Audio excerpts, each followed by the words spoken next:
رب العزت نے انسان کے دو دشمن بنائے ہیں، ایک کو شیطان کہتے ہیں اور دوسرے کو نفس کہتے ہیں۔ شیطان باہر کا دشمن ہے اور نفس انسان کے اندر کا دشمن ہے۔ میرے اللہ نے قرآن عظیم الشان کے اندر ارشاد فرمایا، ان الشیطان لکم عدو فاتخذوہ عدوا، کہ شیطان تمہارا دشمن ہے، تم اسے دشمن بنا کے رکھو۔ اور یہ دشمن روز ازل سے ہے۔ جب میرے اللہ نے حضرت آدم علیہ السلام کی تخلیق فرمائی تو فرشتوں اور شیطان کو حکم دیا کہ آدم کو سجدہ کرو، چنانچہ سارے کے سارے فرشتے سجدے کی حالت میں چلے گئے، مگر شیطان نے سجدہ کرنے سے انکار کر دیا۔ میرے اللہ نے شیطان سے پوچھا، ما منعک ان تسجد لما خلقت بیدی، کہ جس کو میں نے اپنے ہاتھوں سے بنایا تو نے اسے سجدہ کیوں نہیں کیا؟ آخر تجھے سجدہ کرنے سے کس چیز نے روکا؟ تو شیطان نے اس وقت جواب دیا، انا خیر منہ، کہ میں اس آدم سے بہتر ہوں، خلقتنی من نار وخلقتہ من طین، مجھے آگ سے پیدا کیا اور آدم کو مٹی سے پیدا کیا۔ آگ کے اندر بلندی ہوتی ہے، مٹی کے اندر پستی ہوتی ہے، میں ایک بلند چیز ہو کے پست چیز کو سجدہ نہیں کر سکتا۔ اب یہاں شیطان نے انا کا لفظ استعمال کیا کہ میں اس سے بہتر ہوں۔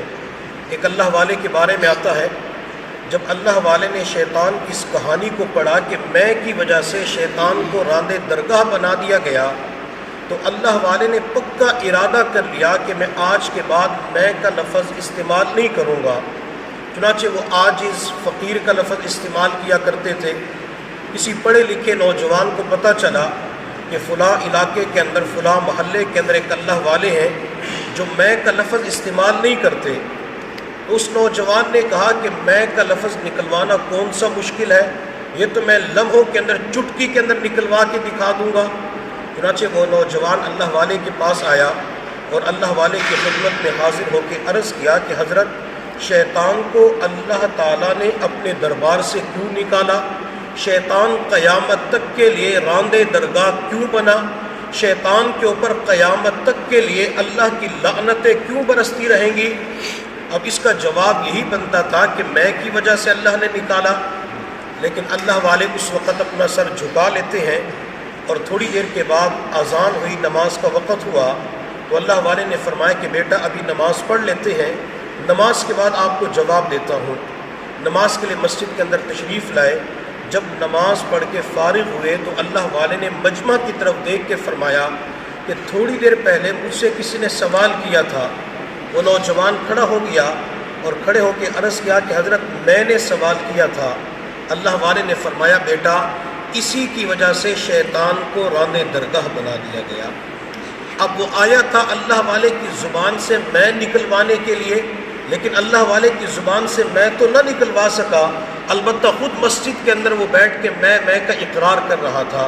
اس لیے میرے پیر و مرشد حضرت مولانا پیر ذوالفقار احمد نقشبندی دامت برکاتہ العالیہ فرماتے ہیں کہ انسان اپنی روز مرہ کی گفتگو کے اندر میں کی بجائے عاجز کا لفظ استعمال کرے، فقیر کا لفظ استعمال کرے۔ عاجز فقیر کا لفظ استعمال کرنے کی وجہ سے بندے کے اندر اللہ تعالیٰ عاجزی کو پیدا فرما دیتے ہیں۔ تو شیطان نے روز ازل یہی کہا تھا کہ میں آدم سے بہتر ہوں، تو اللہ رب العزت نے اس وقت شیطان سے فرمایا فخرج منہا فإنک رجیم، شیطان تو میرے دربار سے نکل جا، تو مردود ہے۔ اب شیطان کو میرے اللہ نے اپنے دربار سے نکالا، شیطان نے سجدہ کرنے سے انکار کر دیا۔ آخر وجہ کیا تھی؟ کیا اس وقت کوئی اور شیطان تھا جس شیطان نے اس ابلیس عزازیل سے کہا ہو کہ آدم کو سجدہ نہ کرو؟ اس وقت کوئی دوسرا شیطان نہیں تھا، بلکہ شیطان کا اپنا نفس تھا جس نے شیطان کو سجدہ نہ کرنے کے اوپر مجبور کیا۔ شیطان جب اپنے نفس کی اطاعت کرتا ہے، شیطان جب اپنے نفس کی پیروی کرتا ہے، شیطان جب اپنے نفس کے پیچھے چلتا ہے، تو نفس کی ماننے کی وجہ سے شیطان قیامت تک کے لیے اللہ تعالیٰ کی لعنتوں کا مستحق بن جاتا ہے۔ تو شیطان بھی ہمارا دشمن اور نفس بھی ہمارا دشمن ہے۔ شیطان سے کبھی بھی اصلاح کی امید نہیں کی جا سکتی، لیکن اگر انسان اپنے نفس کے اوپر محنت کر لے تو یہ نفس انسان کے کنٹرول میں آ جاتا ہے، یہ نفس انسان کے قابو میں آ جاتا ہے، اور جب انسان اپنے نفس کے اوپر محنت کر لیتا ہے تو پھر نیک اعمال کے اندر آگے بڑھنا انسان کے لیے آسان ہو جاتا ہے۔ میرے اللہ نے قرآن عظیم الشان کے اندر فرمایا قد افلح من تزکا، وہ بندہ کامیاب ہو گیا جس نے اپنے نفس کا تزکیہ کر لیا۔ اور سورۃ الشمس کے اندر میرے اللہ نے فرمایا والشمس وضحاها والقمر اذا تلاها، اور آخر کے اندر جا کے اللہ نے فرمایا قد افلح من زکاها، کہ جس بندے نے اپنے نفس کا تزکیہ کر لیا وہ فلاح پا گیا۔ اب قرآن عظیم الشان کے اندر میرے اللہ نے متعدد مقامات کے اوپر فلاح کا لفظ استعمال کیا۔ قد افلح المؤمنون الذین هم فی صلاتهم خاشعون، جو ایمان لانے والے ہیں وہ فلاح پا گئے۔ اور دوسری جگہ میرے اللہ نے فرمایا توبوا الی اللہ جمیعا ایھا المؤمنون لعلکم تفلحون، کہ پکی سچی توبہ کرو تاکہ تم فلاح پا جاؤ۔ اور تیسری جگہ میرے اللہ نے فرمایا وافعلوا الخیر لعلکم تفلحون، تم نیکی بھلائی کے کام کیا کرو تاکہ فلاح پا جاؤ۔ اور اسی طرح جب مسجد کے اندر آذان ہوتی ہے تو مؤذن اپنے کانوں کے اندر انگلیاں ڈال کے اونچی آواز سے کہتا ہے حی علی الصلاۃ حی علی الفلاح، او لوگو او فلاح کی طرف، او کامیابی کی طرف۔ اور میرے اللہ نے قرآن کے اندر انسانی نفس کے حوالے سے فرمایا قد افلح من تزکا، جس نے اپنے نفس کا تزکیہ کر لیا وہ فلاح پا گیا۔ اب فلاح کا اردو زبان کے اندر ترجمہ کیا جائے تو اس کا ترجمہ کامیابی بنتا ہے، لیکن میرے پیر و مرشد فرماتے ہیں کہ فلاح اس کامیابی کو کہتی ہے جس کے بعد ناکامی نہیں ہوتی، فلاح اس عزت کو کہتی ہے جس کے بعد ذلت نہیں ہوتی، فلاح اس عروج کو کہتی ہے جس کے بعد زوال نہیں ہوتا، بلکہ فلاح اس قرب الہی کو کہتی ہے جس کے بعد بندہ کبھی بھی اللہ کے در سے دور نہیں ہو سکتا۔ تو جو بندہ اپنے نفس کا تزکیہ کر لیتا ہے، اپنے نفس کو سنوار لیتا ہے، تو اللہ تعالیٰ اس بندے کو اپنا قرب عطا فرما دیتے ہیں۔ ہم اپنے نفس کا تزکیہ کیسے کر سکتے ہیں؟ نفس کے تزکیے کے لیے، نفس کو سنوارنے کے لیے سب سے پہلی چیز ہے کہ اس نفس کو بھوکا رکھا جائے، اور نفس کو کنٹرول کرنے کے لیے، نفس کو تزکیہ پاک صاف کرنے کے لیے دوسری چیز یہ ہے کہ انسان اپنے جسم کے اوپر عبادت کا بوجھ ڈالے، انسان تلاوت قرآن کا بوجھ ڈالے، مراقبے کا بوجھ ڈالے، تسبیحات کا بوجھ ڈالے، نوافل کا بوجھ ڈالے، خدمت خلق کا بوجھ ڈالے۔ جب انسان اپنے اس جسم کے اوپر عبادت کا بوجھ ڈالتا ہے پھر یہ نفس اعمال کے لیے آمادہ ہو جاتا ہے۔ شیخ الاسلام حضرت مولانا مفتی محمد تقی عثمانی دامت برکاتہ العالیہ کے شیخ تھے ڈاکٹر عبدالحی عارفی رحمۃ اللہ علیہ، وہ فرماتے ہیں کہ میں ایک مرتبہ سفر سے واپس آیا، جسم بہت تھکا ہوا تھا، تو میرے نفس نے کہا کہ آج کی رات تہجد کی نماز نہیں پڑھنی، تو یہ ارادہ کر کے میں سو گیا۔ لیکن تہجد کے وقت نماز پڑھنے کی عادت بنی ہوئی تھی، تو عین تہجد کے وقت آنکھ کھل گئی، تو میں نے اپنے آپ کو مخاطب کر کے کہا کہ نفل تو نہیں پڑھنے، چلو لیٹے لیٹے دعا کر لیتے ہیں۔ فرماتے میں نے بستر کے اوپر لیٹے ہوئے دعا کے لیے ہاتھ اٹھا دیے، میں دعا مانگ رہا تھا تو اچانک مجھے خیال آیا کہ قبولیت کے وقت میں اللہ تعالیٰ سے دعا کرنی اور لیٹ کر کم از کم بیٹھ کے دعا کر لو۔ فرماتے میں بستر کے اوپر بیٹھ گیا، دعا مانگنا شروع کر دی، پھر مجھے خیال آیا کہ قبولیت کے وقت میں اللہ سے دعا کرنی اور بے وضو حالت کے اندر کم از کم وضو کر کے دعا کر لو۔ فرماتے میں وضو کرنے کے لیے پانی کی طرف چلا گیا، وضو کر کے بستر کی جانب آ رہا تھا تو میرا نفس مجھے کہہ رہا تھا کہ آج تہجد کے نوافل نہیں پڑھنے، لیکن جو ہی میں بستر کے قریب پہنچا تو وہاں مصلی پڑا ہوا تھا، جائے نماز پڑھی ہوئی تھی، تو میں نے اپنے نفس کو مخاطب کر کے کہا کہ قبولیت کے وقت میں اللہ سے دعا کرنی ہے، کم از کم 2 نفل پڑھ کے دعا کر لیتا ہوں۔ فرماتے میں نے مصلی کو بچھایا، اور جس رات میرے نفس نے کہا تھا کہ آج کی رات تہجد کی نماز نہیں پڑھنی، میں نے اس رات اپنے نفس کے اوپر جبر کرتے ہوئے،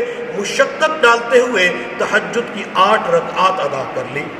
تو یہ اپنے جسم کے اوپر عبادت کا بوجھ ڈالنا ہوتا ہے۔ جب انسان اپنے جسم کے اوپر عبادت کا بوجھ ڈالتا ہے تو بندے کے لیے اعمال کرنے آسان ہو جاتے ہیں۔ اور اپنے نفس کے تزکیے کے لیے، اپنے نفس کو سنوارنے کے لیے تیسری چیز ہے اپنے نفس کی ناجائز کاموں کے اندر مخالفت کرنا۔ بعض مرتبہ نفس کہتا ہے کہ بد نظری کر لو، اس وقت نفس کی مخالفت کرتے ہوئے بد نظری نہ کرے۔ نفس کہتا ہے کہ کسی کی غیبت کر لو، چغلی کر لو، بدگمانی کے اندر مبتلا ہو جاؤ، تو اپنے نفس کی مخالفت کرتے ہوئے بندہ ان کاموں سے اپنے آپ کو بچا لے تو نفس اعمال کے لیے آمادہ ہو جاتا ہے۔ ہمارے اسلاف بزرگ اولیاء اللہ وہ جائز کاموں کے اندر بھی اپنے نفس کی مخالفت کیا کرتے تھے۔ حضرت مولانا محمد یعقوب نانوتوی رحمۃ اللہ علیہ فرماتے ہیں کہ دلی کے اندر ایک مجذوب تھا، وہ ایک مرتبہ شہر کے چوک چوراہے کے اوپر بیٹھ کے کہہ رہا تھا، نہ تو میرا خدا نہ میں تیرا بندہ، میں تیری بات کیوں مانوں؟ نہ تو میرا خدا نہ میں تیرا بندہ، میں تیری بات کیوں مانوں؟ اب لوگوں نے اس جملے کو سنا تو جا کے قاضی کو بتلایا کہ فلاں مجذوب شہر کے چوک کے اندر بیٹھ کے یہ جملہ استعمال کر رہا ہے کہ نہ تو میرا خدا نہ میں تیرا بندہ، میں تیری بات کیوں مانوں؟ تو قاضی نے اس مجذوب کو اپنے پاس بلایا اور پوچھا کہ یہ جملہ آپ نے استعمال کیا ہے؟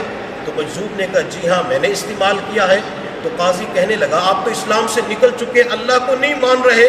تو مجذوب کہنے لگا قاضی صاحب پہلے مجھ سے تشریح تو پوچھ لو، وجہ کیا ہے کہ میں نے یہ جملہ کیوں استعمال کیا؟ جب قاضی نے اس مجذوب سے پوچھا تو مجذوب کہنے لگا کہ میرا نفس مجھے آج کہہ رہا تھا تھوڑی سی کھیر کھلا دو، تو میں اپنے نفس کو مخاطب کر کے کہہ رہا تھا نہ تو میرا خدا نہ میں تیرا بندہ، میں تیری بات کیوں مانوں؟ میں تو اپنے نفس کی مخالفت کر رہا تھا کہ اگر میں تجھے تھوڑی سی کھیر کھلاؤں گا تو پوری رات عبادت کے لیے جاگنا پڑے گا۔ تو مشائخ اولیاء اللہ جائز کاموں کے اندر بھی اپنے نفس کی مخالفت کیا کرتے تھے۔ میرے محبوب صلی اللہ علیہ وسلم نے ارشاد فرمایا عرش کے بالکل سامنے جنت کے اندر ایک بالا خانہ ہے، اس کے اندر کئی محلات بنے ہوئے ہیں، یہ اللہ تعالیٰ اس بندے کو عطا فرمائیں گے جو دنیا کے اندر اپنے نفس کی مخالفت کرتا ہوگا۔ اگر ہم نے دنیا کے اندر نفس کی مخالفت کرنا شروع کر دے، ایک تو اللہ تعالیٰ اعمال کی توفیق عطا فرمائیں گے اور دوسرا اللہ تعالیٰ جنت کے اندر محلات عطا فرمائیں گے۔ اللہ رب العزت کی بارگاہ میں دعا ہے اللہ تعالیٰ ہم سب کو اپنے نفس کا تزکیہ کرنے کی توفیق عطا فرمائے۔ وآخر دعوانا ان الحمد للہ۔